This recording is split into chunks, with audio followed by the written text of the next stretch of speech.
first lived in Latvia as a diplomat between 1996 and 1999, a few years after Latvia regained independence from the crumbling Soviet Union. I returned to live in Latvia in 2022. This podcast series is based on my observations and experience, with some history and comparisons with my home country of England on aspects of life in Latvia and things to see and experience.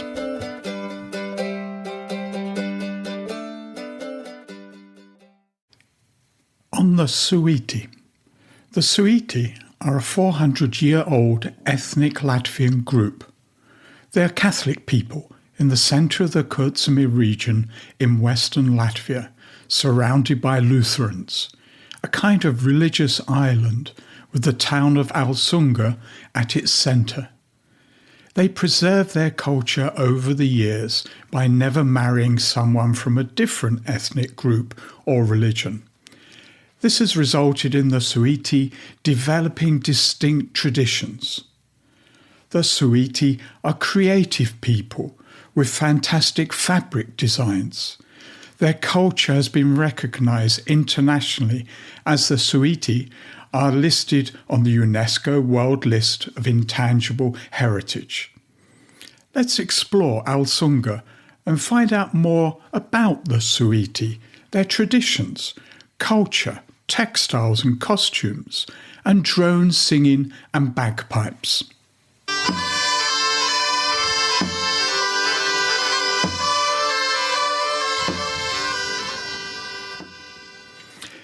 A short history of the Suiti. The Suiti are connected to the Alsunga region, the town known initially as Alsunga. This territory was occupied by the Livonian Order, German Crusaders. After paganism, it became Catholic, then Lutheran under the Duke of Courland, Gotthard Kettler, and then back to Catholic under Johann Ulrich von Schwerin. He was not liked and was poisoned. The people were known by others in Kurzeme by a derogatory term, Schwerin Suita, which eventually changed into the Suiti. Alsunga became known as Alsunga. Then the region became part of the Russian Empire in 1795. Suiti songs and wedding traditions were exhibited through film and festivals during the first independence.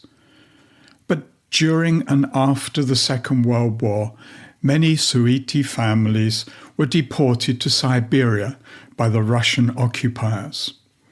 An ethnographic ensemble known as the Women of Suiti was formed in 1955 and became famous from a film in 1973. They performed in Moscow. With Latvia regaining independence in 1991, the newspaper Suiti Vestis was first published in 1993. The Suiti Ethnic Cultural Centre was established in 2002, and international drone singing festivals, more about drone singing later, were held in 2004, 2007, 2010, 2014 and 2017. The Suiti culture was listed on the UNESCO list of intangible cultural values in 2009, and the Latvian government protects Suiti culture by law.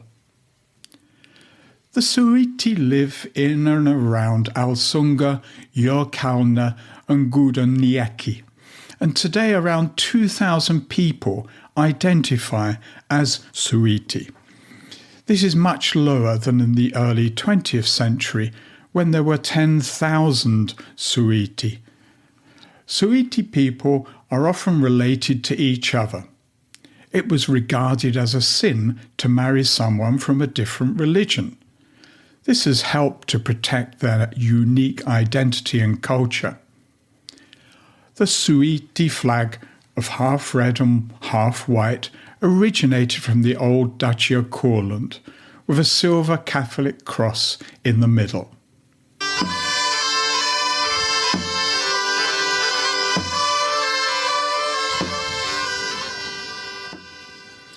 What to see and do in Alsunga. Park your vehicle in the market car park on the main road running through Alsunga. If you came by bus, the bus stop is there too. Across the road you will see the whitewashed Livonian Order castle. The entrance is through a side gate. Turn right in the courtyard and up the steps to the castle entrance. The castle is a medieval complex built gradually between the 14th and 18th centuries. Rebuilt several times, it still has its original appearance. When we visited, the manager introduced us to the castle, letting us wander around the acoustically excellent round tower, the kitchen and study, and even poke about in the roof eaves. Perfect. The eastern wing of the castle was initially used as a residence for the Livonian Order until 1561, and then used by the von Schwerin dynasty until 1738. It is a fine Baroque castle with a well-preserved exterior and an interior that is still in the stages of completing its renovation. I wanted to know more about the Suiti and their traditions. As the Alsunga District Museum was closed, the castle manager collected the key and walked with us to the museum. There is a shortcut through house yards. At the museum, she explained the textiles and costumes on display and the traditional Suiti kitchen and living rooms that had been reconstructed. A very kind gesture by the manager. Alsunga District Museum is about a 5-minute walk from the castle. 10 minutes if you don't take the shortcut. Next, walk to the Roman Catholic Church of St. Michael. This whitewashed church was built in 1625. For centuries, this was the main religious centre for the devoutly Catholic Suiti. The graves of the Schwerin dynasty are alongside the church. You may be hungry by now, so head to Spelmanu Crocs for some delicious food. But don't forget my tips on eating there, coming up in a few minutes. Before leaving Alsunga, visit the craft shops for some original souvenirs.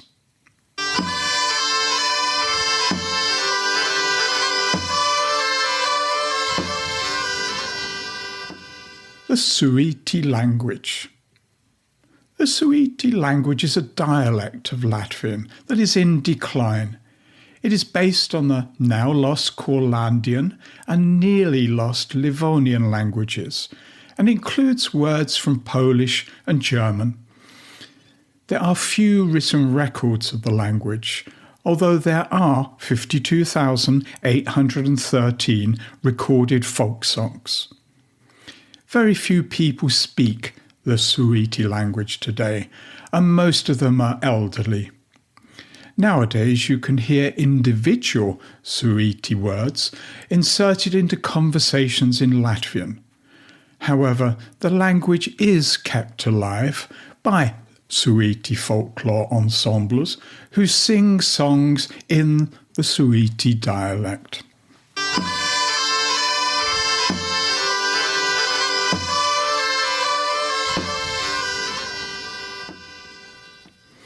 Drone music. Lielo bulli baurojāmu, no tālienes es dzirdēju, lielo bulli baurojāmi. Tā nebija buļļa dziesma, tā dziedāja mehu zēni. Tā nebija buļļa dziesma, tā dziedāja mehu zēni.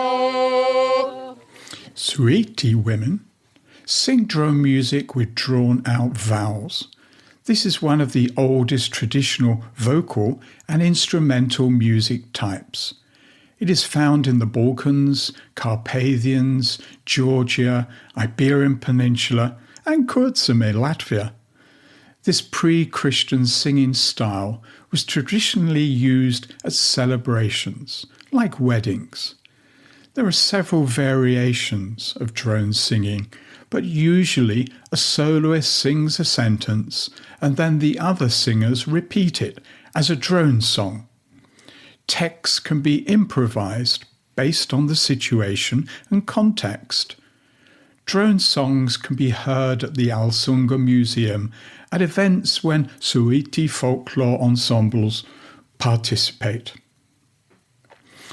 Suiti ensembles may also use bagpipes.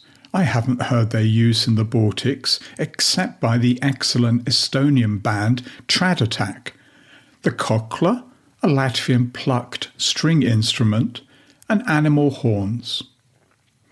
Drone music has become popular in the UK, America, and elsewhere as a modern interpretation of ancient drone music. It is regarded as a minimalist music genre that emphasizes the use of sustained sounds. It is popular with people who meditate or practice mindfulness. The Perfect Circuit, a synthesizer store, described drone music as, in the expansive landscape of musical expression, drone-based music stands out as a unique realm that captures the imagination and shifts the perception of time and space unlike anything else. More than merely a genre, it exists as a sonic universe deeply rooted in ancient traditions while continually evolving alongside modern technology. Easily recognizable by its sustained, hypnotic and ephemeral nature, drone music transcends mere aesthetics. It often resonates with philosophical and esoteric systems of knowledge, serving distinct functions across various cultures. Its origins reach back centuries, crossing global boundaries, from the gentle strumming of the tampura in Indian classical music to the airy drones of Scottish bagpipe tradition. On the other end of the spectrum, drone music has become increasingly entwined with electronic music culture, massively spanning 20th century avant-garde and experimental movements, popular music, and of course, countless soundtracks for science fiction. Wow! Back to Latvia. To promote the tradition of drone singing in Latvia, the Ethnic Cultural Centre Suiti has organised an international festival every 3 years since 2004. The last one was in 2017 because of the COVID pandemic. The organisers hope to gain the International Council of Organisations of Folklore Festivals and Folk Arts in partnership with UNESCO status to increase prestige and popularity. Until now, only the Song and Dance Festival has this status in Latvia.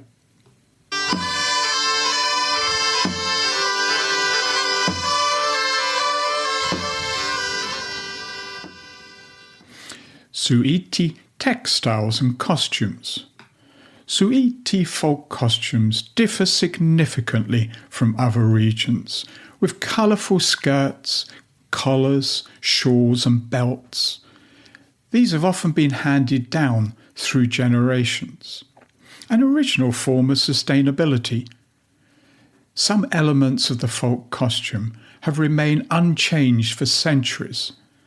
The costume-making skill has been revived at a creative workshop called Ausstuva, with younger people learning the traditions from their elders. The Suiti Culture Centre also encourages the tradition of sewing folk costumes. My wife's Latvian national dress is a Suiti design. The designs of the women's shoulder shawls really attracted me. These vilains greatly vary from white shawls with a colourful decorative border to brightly coloured checked designs in bright yellow, red, green, blue and orange. That may sound like an extensive mixture of colours, but it works well. Suiti shawls were often held together by large brooches decorated with red glass jewels.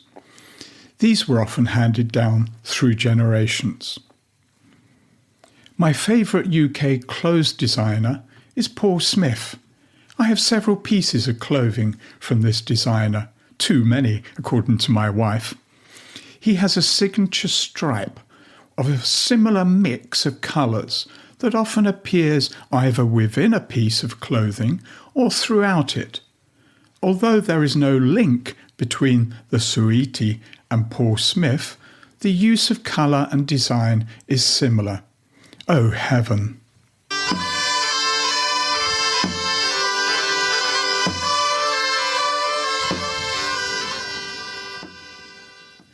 Suiti food and other traditions. Suiti food is similar to Latvian food with some alterations. The Suiti like soup, but not served with bread. They like carrot pies that are typical Livonian cuisine. Driving into Alsunga, many tables were outside homes selling homemade carrot pies. Porridge, blood sausage, dumplings with meat, grey peas with bacon, herring and lots of milk-based soups. Not eaten together or in one sitting, of course. The place to eat in Alsunga is Spel Manuel Crocs, close to St Michael's Roman Catholic Church. The food is delicious and reasonably priced. Just be aware it has a small kitchen and an hour or more wait is typical at weekends. Oh, and the Suiti were known for fighting. During the Schwerin dynasty, they were legally allowed to beat up Lutherans.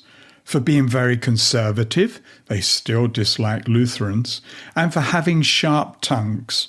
Don't complain.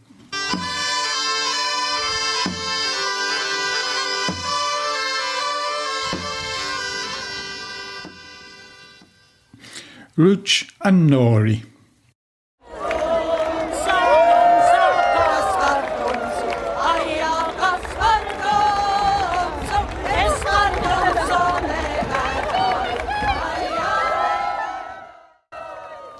The documentary Ruch and Nori is a human interest story about two contrasting people striking up a surprising spiritual relationship. A Japanese student, Nori Tsurata, travelled to Latvia to study the Suiti community, where she meets one of the oldest Suiti women, nicknamed Ruch.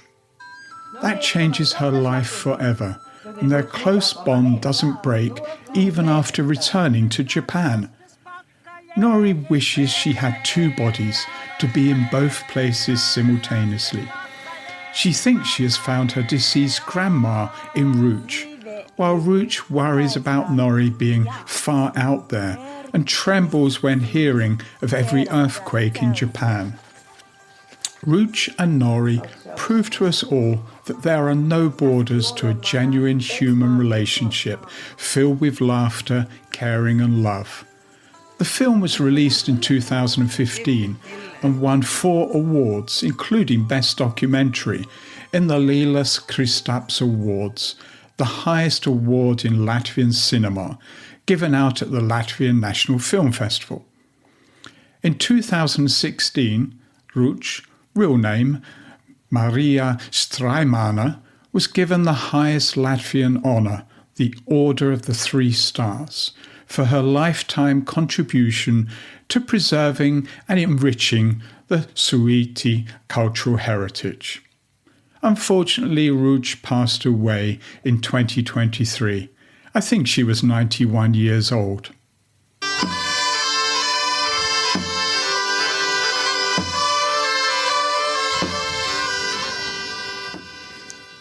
I spoke to Dace Martinova, chairwoman of the board of the Ethnic Cultural Centre, Suiti.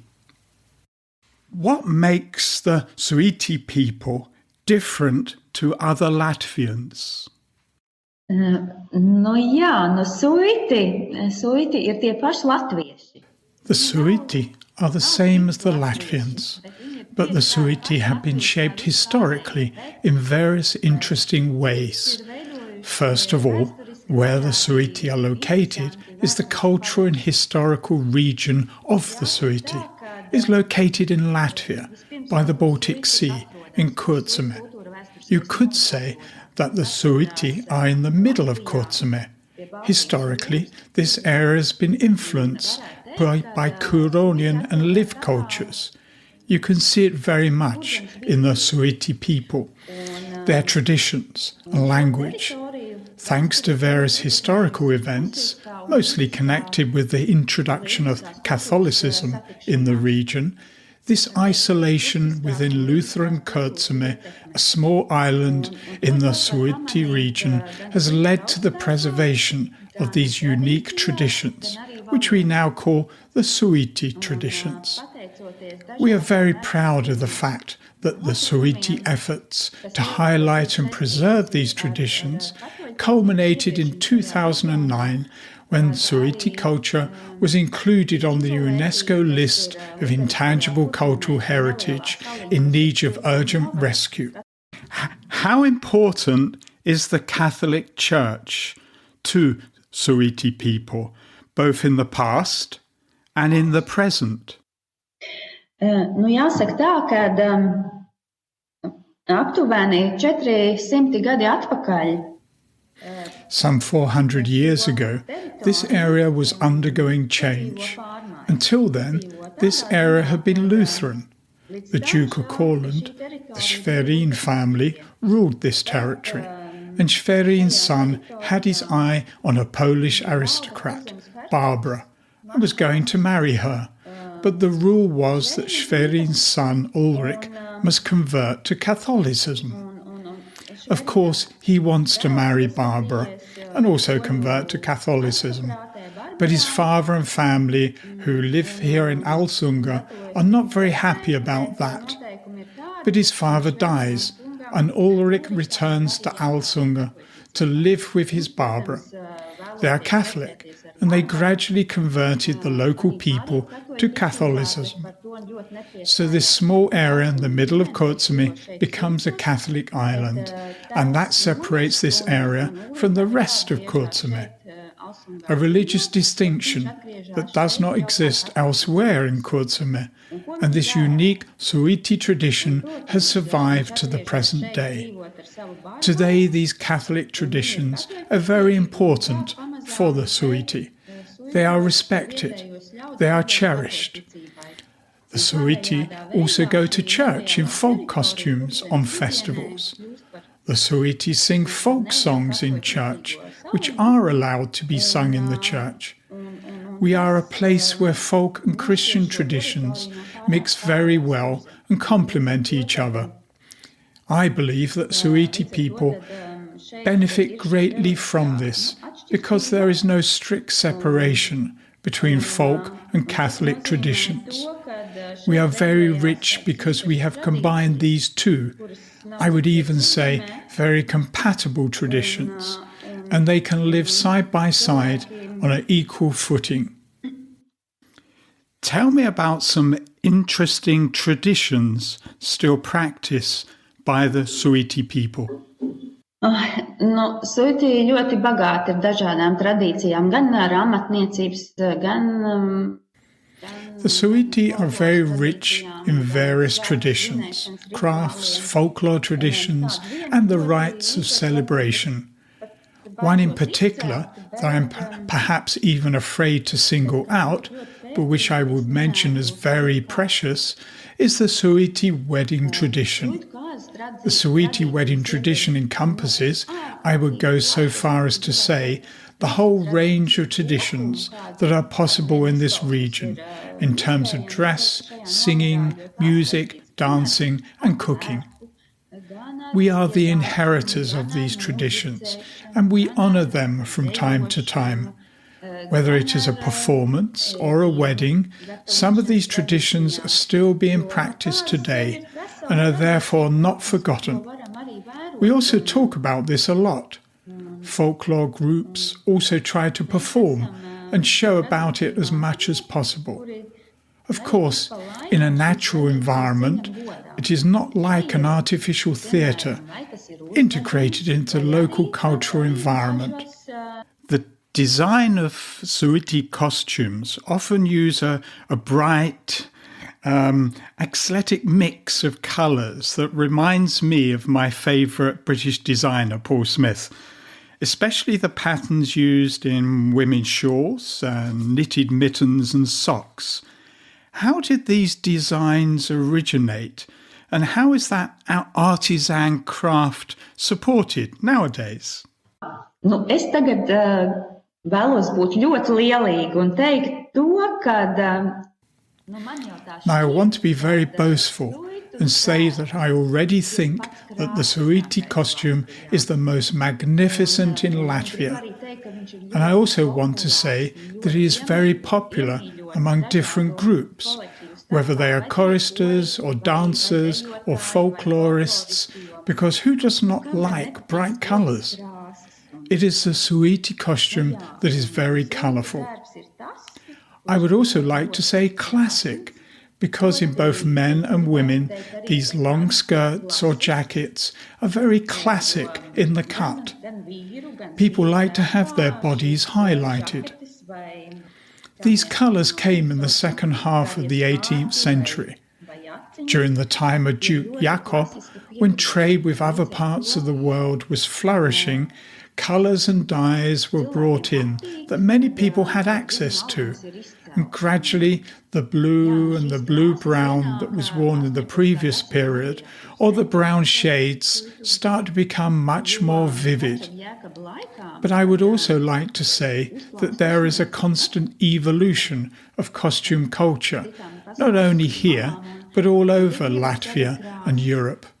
Fashions change, colour trends change, and there are plaid fabrics, solid-coloured fabrics, beaded costumes, belts and headdresses.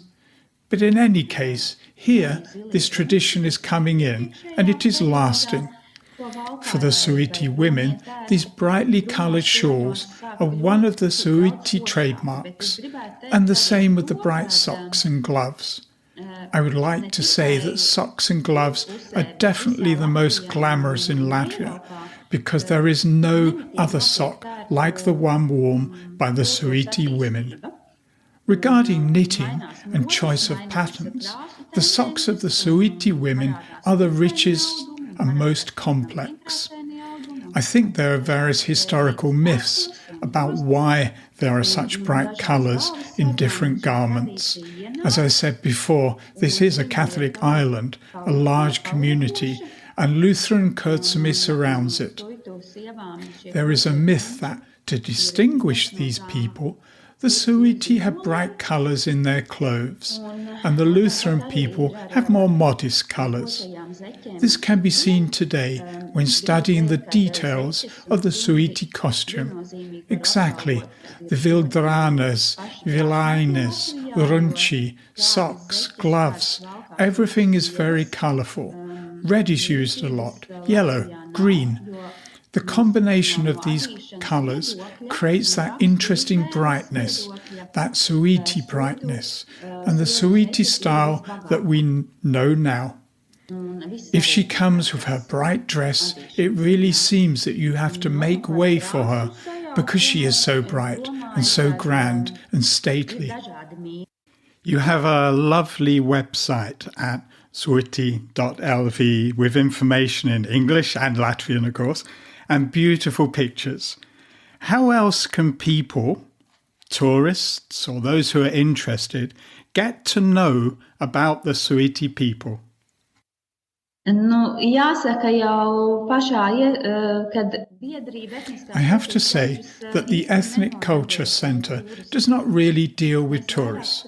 We work on preserving cultural heritage of all kinds of activities, whether camps, cultural events, concerts or exhibitions. We are happy to host groups of tourists, but we will call them more cultural tourists who come to us with a particular interest in one of the Suiti traditions. Of course, we also try to provide information for tourists. We have been partners in several projects over the years, the aim of which has been to work more and develop cultural tourism and use traditional culture in various ways. So we have a number of tourism materials created, itineraries created, different descriptions and booklets. We have been working on making this material available in an interactive format. The association has also participated in creating exhibitions of its own collection, which it has built up over the years. So we are trying to work more on cultural tourism. Thank you, Dace. Thank you.